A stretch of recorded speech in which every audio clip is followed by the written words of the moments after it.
네, 이야기 계속해서 이어가겠습니다. 신정현 더불어민주당 전 경기도 의원님과 이야기 나누고 있습니다. 자, 제가 기사를 찾다 보니까 신 의원님 모시려고 기사를 찾다 보니까 2021년 4월에 기사를 보니까 기본소득, 기본대출, 기본주택 등 경기도형 기본 정책에 대해서 공정성, 차별성 이런 거에 대해서 제기하는 질문을 많이 하셨는데 이 경기도형 기본 정책에 대해서 왜 이렇게 문제점을 많이 지적하셨어요? 그 당시에 사실은 이재명 지사 시절에서 같은 당이어서 도와줘야 되는 거 아닙니까? 네, 도의원의 역할이 도지사의 서포터스가 되라는 건 아닙니다. 그렇죠. 예, 정책이 좋은 정책이라면 힘을 실어주지만 문제가 있을 때는 고치고 보완하고 보수해서 도민들에게 필요한 정책이 될 수 있게끔 지적도 해야죠. 예, 기본 시리즈가 저에게 있어서는 결코 공정하지 않게 보였기 때문에 그 문제를 좀 지적했던 겁니다. 그러면 어떤 게 공정하지 않았어요? 일단 기본 소득부터 네. 좀 이야기해 볼까요? 어떤 점이 공정하지 않다고 생각하신 거예요? 기본소득의 가장 큰 맹점은 제한된 재화를 권위 있는 누군가가 효율적으로 배분한다는 정치의 본령을 어기고 있기 때문에 그런데요. 이게 무슨 말이냐면 모두에게 똑같이 살 수 있을 만큼 어떤 정확한 시기를 맞춰서 지급하는 게 기본소득의 그죠. 핵심이죠. 그런데 우리가 무한대의 분수대처럼 용솟음치는 재화를 갖고 있다면 그게 가능할 겁니다. 하지만 매년 우리가 올해 640조 정도 될 겁니다. 그죠. 예산이. 그죠. 그 정도 예산이 될 건데 이 기본소득을 한 사람이 생계를 유지할 수 있을 만큼을 정기적으로 모두에게 준다? 이렇게 하는 순간 640조로는 감당할 감당 수가 안 없는 되죠. 것이죠. 예, 그렇죠. 결국 이 예산을 가지고서 이 국가라는 공동체가 지속 가능하고 더불어 잘 살 수 있으려면은 누구에게는 더 충분히, 누구에게는 조금 적게 이거를 구분하는 게 정치의 역할입니다. 이거를 구분하지 않고 모두에게 똑같이 그럼 정치인 필요 없죠. 그렇죠. 행정 필요 없습니다. 그렇죠. AI가 다 똑같이 주면 되는 것이에요. 지난 재난, 코로나로 인한 재난 때 이게 그때. 불거졌죠. 그렇지. 근데 그때 당시에도 많이 마찬가지였습니다. 재난이라는 것은 모두에게 다 공정하게 똑같이 고통스럽게 가지 않습니다. 그렇죠. 사회적 약자에게는 더 큰 고통으로 그렇죠. 가는 것이고요. 저희 같은 월급쟁이들이나 자본가들에게는 크게 어려움이 없던 오히려 돈을 더 많이 벌게 되는 그렇죠. 시기가 되기도 자본가들은 아주 했어요. 좋아지지. 예.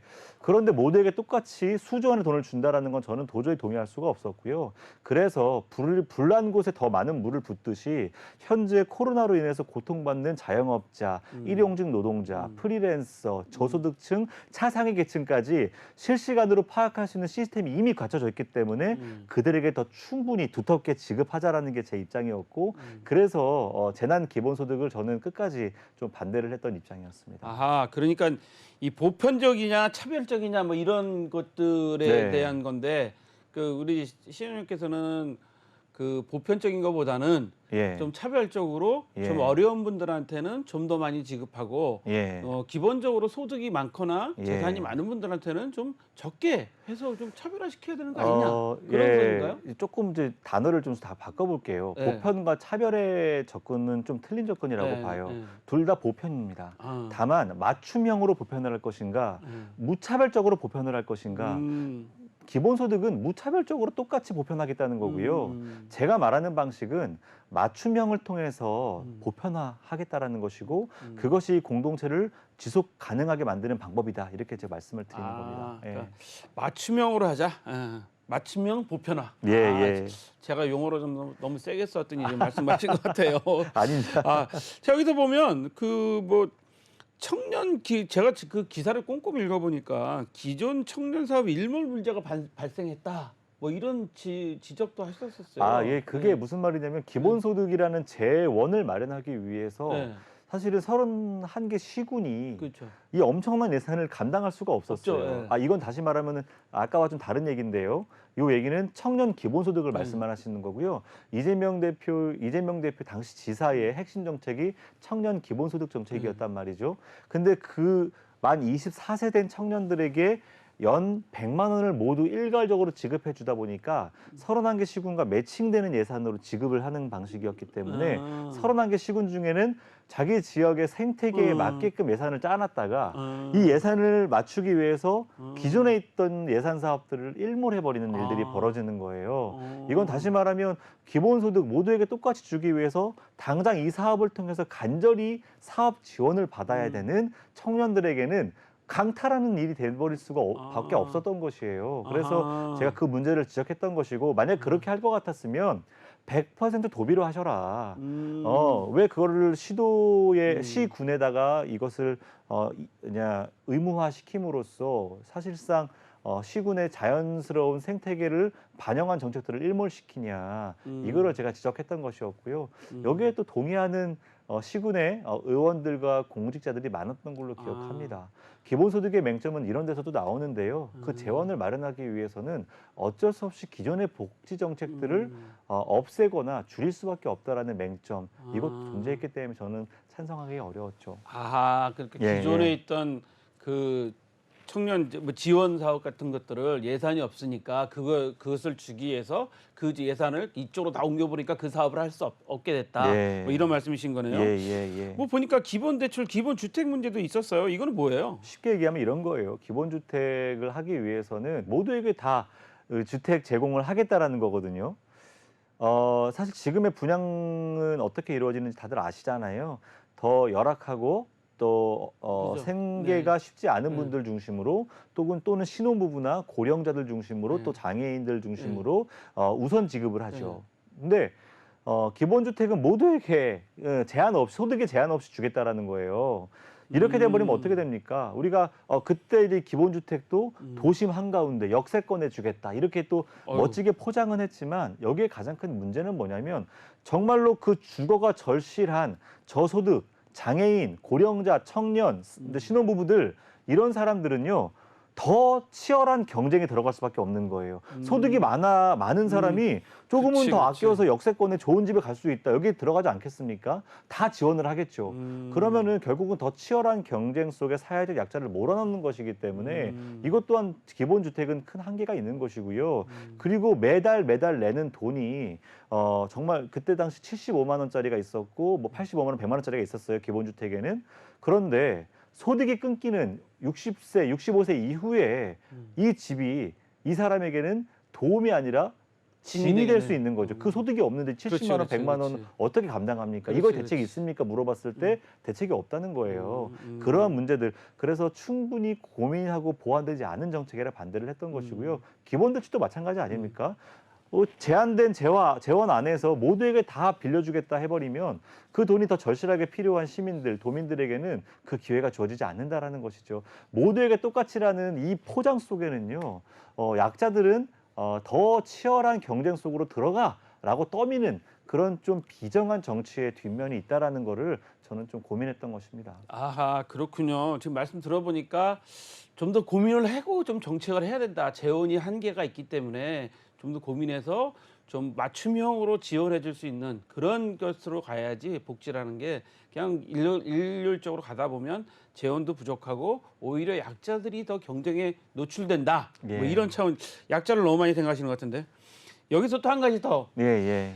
이때 제가 기사를 또 보니까 지역화폐 문제하고 공공기관 채용비리 의혹도 말씀하셨는데 예. 지역화폐 문제는 사실은 제 기억으로 당시에 이재명 지사가 뭐 조세정보원인가 하고 한번 충돌했어요. 예. 그래서 뭐 지역화폐 문제 이번에도 그 지역화폐 예산을 중앙정부가 지방정부 예산으로 알아서들 해라 그러니까 네. 국회에서 다시 또 예산을 또 살렸다 그래서 막 현수막도 붙이고 막 이러더라고요. 예. 근데 지역화폐 문제는 이거 논란이 많습니다, 사실은. 네, 이거는 네. 왜냐하면 저 같은 경우도 그 저희 사회적 경제 하시는 분들하고 토론이 한번 이게 붙었다가 야 지역화폐가 돈이야 뭐야 이게 화폐야 뭐야 어떤 의미야 뭐 이런 거 한번 저희 좀 치열하게 했던 적이 있거든요. 지역화폐 문제에 어떻게 접근하신 거예요? 그러니까 지금 현재 지역화폐는 엄밀히 말하면 지역 상품권입니다. 뭐 지역사랑 상품권이라는 이름으로 국가 단위에서 시작했던 예산 사업이 이제 지금의 지역화폐화 되면서 조금은 이제 뭐 IT나 블록체인 같은 기술을 결합해서 카드로 결제하는 방식으로 좀 진화가 되었던 것일 뿐이고요. 지역화폐 자체는 순기능이 많습니다. 어쨌든 지역에서 결제하게끔 유도하고 또 소상공인들에게 충분히 그런 결제 매출을 올릴 수 있게끔 이제 도와준다라는 측면에서는 의미가 있고요. 다만 제가 그런 좋은 취지의 지역 카페임에도 불구하고 보완이 필요하다라고 계속 강조했던 것은 이런 겁니다. 지역 카페는 10%뭐 이벤트를 할 때는 15%까지도 인센티브를 지급을 해요. 예. 100만 원을 충전하면 15만 원 얹어주는 겁니다. 근데 그 15만 원이 어디서 나옵니까? 예산이. 세금입니다. 우리의 세금이에요. 그러면 그 세금을 매년마다 수천억에서 수조 원을 계속 얹어주는 방식으로 가고 있는데 이렇게 가는 방식의 모순은 무엇이냐면 대행사, 다시 말하면 지역 카페를 운영하는 회사가 가맹점의 수수료를 가져간다라는 것이고요. 1.5%의 수수료를 이 회사가 가져감으로써 사실은 우리가 결제할 때마다 생기는 이 부수입이 도로 혹은 도민들로 환원되지 못하는 구조라는 거예요. 회사가 배는 불러가지만 그런 구조로 갈 필요가 없다라는 것입니다. 그렇다면 보세요. 지금 1조라는 예산을 가지고 지역 카페를 불리는데 약 1.5%의 카드 가맹점 수수료가 이제 가져간다면 150억이거든요. 그럼 그 돈이면 차라리 경기도 주식회사에다가 이걸 위탁을 주고요. 경기도 주식회사에서 150억씩 가져갈 때 이 중에 50%는 다시 환원을 해가지고 인센티브를 주는 방식의 순기능을 만들어야 된다는 거예요. 그래야 매년마다 인센티브 때문에 수천억의 돈을 예산을 끌어와야 되는 방식을 우리가 차용할 필요가 없다는 것이고 그렇게 해야만 지속 가능한 지역 카페가 된다는 문제고요. 하나만 더 말씀드리면 이것만 얘기하면 뭐 10시간 할 수도 있지만 하나만 더 말씀드리면 지역 카페의 또 다른 맹점은 계속 지역 카페를 결제를 해야 되다 보니까 주민들의 요구는 더 편하게 결제할 수 있는 대로 해달라는 요구가 분명히 있을 수밖에 없죠. 그러다 보니까 하나로마트 같은 큰 마트를 열어주기도 하고요. 그리고 집 앞에 있는 편의점 같은 것도 열어주기도 합니다. 편의점 같은 곳을 열어주다 보니까 실제로 코로나로 인해서 여러 가지 좀 환경의 어려움에 의해서 매출이 떨어진 곳, 다시 말하면 전통시장까지 굳이 갈 필요가 없게 되는 상황이 돼버리고 또 가기가 쉽지 않은 골목 상권까지는 굳이 갈 필요가 없는 거예요. 가까운 편의점에서 결제하면 되니까. 그래서 제가 도표를 만들어서 이제 도지사께 말씀을 드렸습니다. 보니까 편의점에 그리고 그런 어떤 음식점에 이런 데에다가 쓰이는 지역 카페가 50%가 넘어요. 30몇 개의 그 여러 가지 종류의 소상공인 이제 파트들이 있을 거 아닙니까? 그 중에 단 2개 50% 이상이 쓰인다라는 것은 이 지역 카페가 또 다른 좀 장치가 필요하다라는 얘기고요. 그 장치가 충분치 않다 보니까 우리가 기대했던 더 전통시장이나 골목 상권이나 정말로 도움이 필요한 곳까지 가지 않는 이 맹점을 어떻게 해결할 것인가.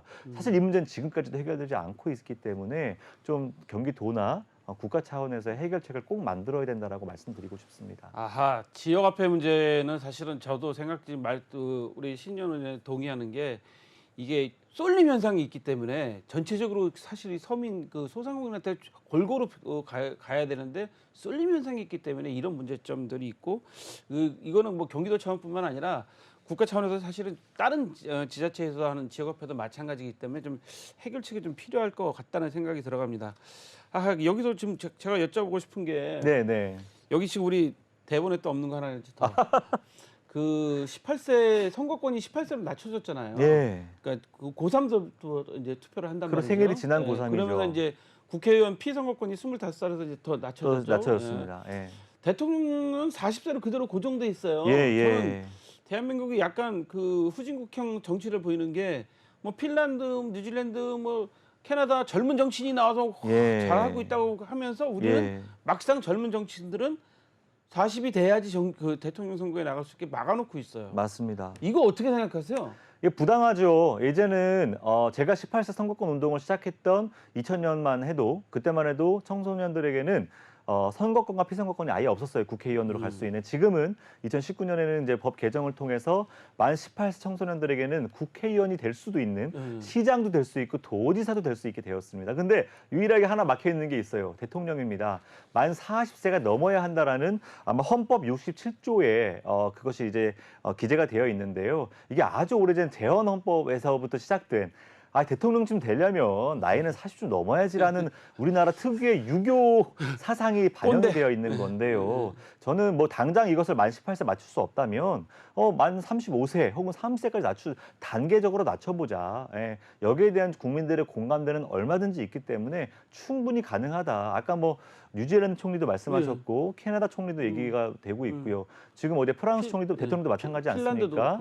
예, 다 30대 초중반에 다 대통령이나 총리 되었어요. 근데 우리는 평균 65세, 60세 정도의 대통령이 될 수 있다라는 고정관념이 있는데 시대가 변하고 있습니다. 그리고 시민들의 사고도 빠르게 변하고 있습니다. 그걸 빠르게 흡수할 수 있는 젊은 세대의 정치 진입, 대통령의 상징성이 있기 때문에 꼭 낮춰주시기를 국회의원들께 부탁드립니다. 아하. 역시 저하고 좀 생각이 좀 비슷하신 것 같아요. 제가 좀 궁금한 게 또 여기 있는 게 예. 갑질행위 근절 조례안을 또 발의했어요. 그래서 제가 찾다 보니까 근데 그 임기 동안에 네. 조례안을 몇 건이나 발의하고 몇 건이나 개정하고 통과시켰어요. 지금 저도 정확히 기억이 안 나는데 아마 네. 제가 발의했던 조례 숫자는 아마 23건 23건. 예, 정도 될 거고요. 그중에 뭐 부결된 것도 있습니다. 치열한 네, 논쟁과 그렇죠. 부결된 것도 있고 보류된 것도 있는데 제가 기억나는 것은 11건 정도의 개정안과 9건 정도의 제정안, 조례 아예 네. 새로 만드는 거죠. 그 정도 있는 것 같고요. 나머지 한 4건 정도는 부결 또는 보류되었던 걸로 기억합니다. 아하, 지금 말씀 보니까 뭐 예. 갑질행위 근절 조례안, 시민 참여 에너지 전환 조례안, 네. 독립운동사 교육 뭐 조례안도 네, 있었고 네, 네. 아까 말씀하신 우리 얘기했던 성별 임금 격차, 경계성 지능인 뭐 지원 조례안, 프리랜서 조례안, 공동주택 관리자 뭐 조례안, 평화통일교육 뭐 조례안도 있었어요. 평화통일교육 조례안 이건 뭐예요? 난 2018년에 처음 제가 시작하고 준비했던 조례안인데요. 쉽게 얘기하면 기존의 대북관, 대적관 이런 식의 어떤 안보 이념 중심의 교육관이 조례에 녹아져 있었고요. 전국이 다 비슷했습니다. 근데 그 조례를 협력, 상생, 공존이라는 가치를 새롭게 넣었고요. 그리고 기존의 일방식 교육이 아니라 이제는 내 지역 안에서 평화의 가치, 공존의 가치를 찾아가는 교육 형태로 바꾸는 것, 그러한 조례 형태로 전면 다 개정을 했습니다. 그러다 보니까 이 조례 개정 이후에 전국에 비슷한 형태의 조례 개정 운동이 벌어졌고요. 지금의 남북 관계가 많이 경색되어 있긴 하지만 결국 통일 시대 이후에 살아갈 시민을 만드는 조례라고 한다면 지금과 같이 우리와 말씨가 다르고 생각이 다른 북한의 청년들, 청소년들과 함께 살아가는 시민력을 키우는 교육이 통일 교육이 되어야 한다. 그런 측면의 조례를 싹 다 좀 개정을 한 그런 계기입니다. 아하, 우리 신의원님 보니까 경력을 보니까 학교통일교육 전문위원이시고 북한 대학의 북한 대학원 석사를 하셔가지고 통일 이런 관점에도 관심이 많은 것 같은데 이번에 무슨 뭐 정치적으로 그런 대북 사업하고는 관련 없는 그 조례죠? 그것과는 조례가 관계가 교육이니까. 없어요. 그럼요. 교육시키는 거니까. 예, 알겠습니다. 예. 그러면 좀 제가 좀 여쭤보고 싶은 게 또 한 가지 있는 게 예. 이 갑질행위 근절 조례안 이거는 왜 발의하시게 된 거예요? 제가 깜짝 놀랐습니다. 이 그러니까 정부의 가이드라인에 맞춰서 사실은 이제 조례들이 먼저 바뀌었어야 되는 것인데 경기도 조례를 들여다보니까 소위 공무원 그리고 공무원들에게는 이 갑질 행위 근절에 대한 규칙들이 적용이 돼요. 그런데 산하 공공기관, 출자 출연 기관에는 그 내용이 해당이 되지 않는 겁니다. 경기도가 공공이 되게 많죠. 엄청 많죠. 예, 그래서 38개 정도 될 건데요. 그때 당시 이 조례가 그렇게 일부에게만 적용이 되다 보니까 산하 공공기관의 직원 수가 얼마나 많겠습니까? 그렇죠. 그 안에서 갑질 사례들이 정말 많이 벌어졌고 그로 인해서 자살 시도까지 일어나는 일들이 있었고 이런 사례를 제가 취재를 통해서 확인했는데 정작 공무원들은 아무런 조치를 취하지 않았던 거예요. 왜냐? 자기 일이 아니다 이거지. 그렇죠. 갑질 조례의 대상은 공무원까지지 산하기관까지는 아니라는 거예요. 공무원들이 산하기관에도 갑질하지 않습니까? 갑질하죠. 그래서 조례 개정이 필요했던 것이고 공무원들에 대한 산하기관의 어떤 갑질뿐만 아니라 산하기관 내 직급의 상하에 의한 갑질 문제를 바로잡기 위해 조례를 만들었고요. 이걸 통해서 많은 좀 실무자들이 정말로 이걸 통해서 좀 내부의 분위기들이 많이 바뀌고 있다라는 또 전언을 듣기도 했습니다. 아하, 이게 참 잘하셨네요. 네. 이게 역시 젊은 정치인들이 나오셔서 이런 걸 하셔야 된다 생각하는데 제가 또 기사를 우리 신정희 의원 모시려고 신정희 의원과 관련된 이제 자료를 여러 가지 찾다 보니까 네. 이것도 있었어요. 마지막 5분 발언이 자유 발언이 화제가 됐다. 아주 언론에 엄청나게 많이 썼던데 이게 마지막 예. 5분 했던 발언이 어떤 내용이었습니까? 정말 이제 그때는 제가 공천을 받지 못했었거든요. 진짜 마지막이었습니다. 예. 이 마지막 4년이라는 시간을 돌아보면서 프리랜서라고 하는 우리 사회가 돌아보지 못했던 존재들, 경계선 지능인들, 뿐만 아니라 앞서 말했던 갑질로 고통받는 직원들, 또 아주 열악한 처우에서도 정말 어렵게 일을 하고 있었던 경비 노동자, 청소 노동자, 고령 노동자, 여성 노동자들, 그런 분들이 이 정치의 한 복판에 왔어야 됐는데 지난 4년간은 늘 울타리 밖에서 고통받는 모습들을 지켜만 봐야 됐고, 최선을 다했지만 여전히 부족한 것들이 너무 많았다라는 것에 대한 자임이었습니다. 그리고 다음 세대를 위한 정치는 결국은 우리 정치가 손 내밀지 못했던 분들을 울타리 안으로 끌어오는 정치를 통해서 진정한 정치의 본령인 공동체를 함께 끌어가는 정치를 해봐야 된다는 거, 이거를 다음에 오는 11대 경기도 의원들에게 꼭 부탁드리고 싶었고, 마침 그날 제 아들, 딸, 조카 다 왔어요. 그래서 그 미래 세대들에게 꼭 하고 싶었던 말이기도 했습니다. 아하, 그 다음 누구를 위해 정치하는가? 네. 이런 것들을 이제 그 대목 물어보고 기억나시는군요. 다음 세대를 위한 정치가 필요하다. 뭐 예, 이렇게 예. 말씀하셨던 것 같은데, 자, 이제 시간이 얼마 없으니까 마지막 질문 한 가지 드리면 예. 앞으로 어떤 정치 하시고 싶으시고 앞으로 어떤 꿈을 갖고 계세요? 정치 시작하면 첫 번째 꿨던 꿈은 네. 통일 시대의 첫 번째 대통령이 되는 아하. 거였습니다. 예, 분단 체제가 네. 유지되는 이상 한국 사회 민주주의 경제는 늘 한계에 있을 수밖에 없기 때문이라는 느낌을 항상 갖고 있었고요. 다음에 뭘 할지는 고민이지만 꼭 하고 싶은 것은 다음 총선에도 분명히 역할을 할 거라는 것 정도 말씀드릴 수 있겠습니다. 아하, 너무 간단하게 말씀하셔서 다음 총선에 뭐 역할을 할 수 있을 거다 그러셔가지고 하는데, 제가 오늘 우리 신정현 의원을 저희가 모신 이유가 좀 젊은 정치인이 어떤 말씀하신 좀 듣고 싶었어요. 종편에 나오셔서 뭐 자기 진영의 논리만 대변하는 정치인이 아니라 진정 국가와 우리 미래 세대를 위한 그 정치를 하시는 젊은 정치인은 어떤 생각을 갖고 계실까? 뭐 이런 점들이 궁금해갖고 사실 모셨는데 오늘 이야기 정말 잘 들었습니다. 네, 감사합니다. 네. 꼭 40대 우리 이제는 40 넘으셨으니까 네. 대통령선거에도 나가실 수 있잖아요. 네, 그러니까 좀 더 노력하시고 신경 좀 많이 써주셔가지고 네. 우리 미래를 위해서 좀 좋은 정치인 되주시기 바랍니다. 그렇게 하겠습니다. 네, 오늘 나와주셔서 감사합니다. 감사합니다. 네, 시청자 여러분, 인사이트 오늘 여기서 마치겠습니다. 시청해주신 여러분 고맙습니다.